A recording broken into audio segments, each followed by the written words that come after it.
Authorities are still trying to learn the motive behind the massacre on the Las Vegas Strip as we learn much more about the actual shooting.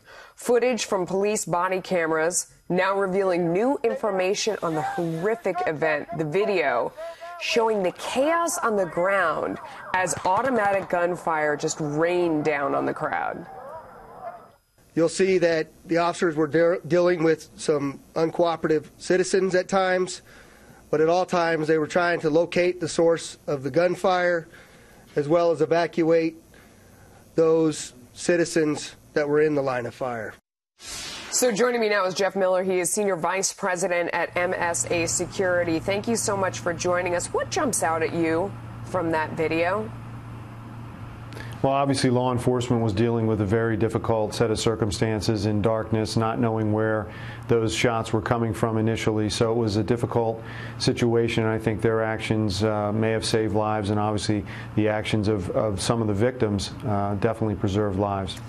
The shooter was shooting for between 9 and 11 minutes, depending on what report you're looking at. And one of the facts that they stated yesterday was this idea that the procedure has changed around how to respond to this since the Pulse nightclub. Instead of hanging back and waiting for a SWAT team to go in, that a group organized and went towards the fire right away. How significant is that?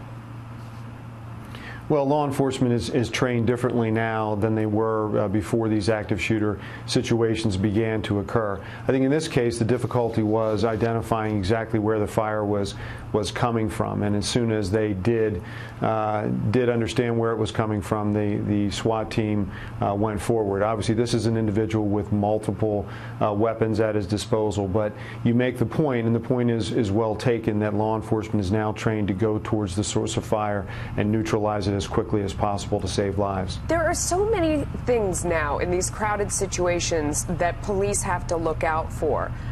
You know, whether it's vehicles mowing people down, vehicles with explosive devices inside, people who might have explosive devices on them. How do you deal with all of those different threats? And you add in, of course, the random shooter, as in this situation. The most important thing that any event venue can do is have an outside expert come in and conduct a detailed risk and vulnerability assessment of their venue.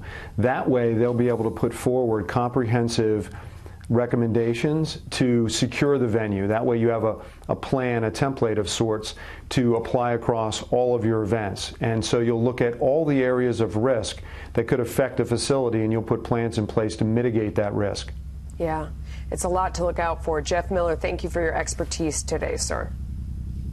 Thank you.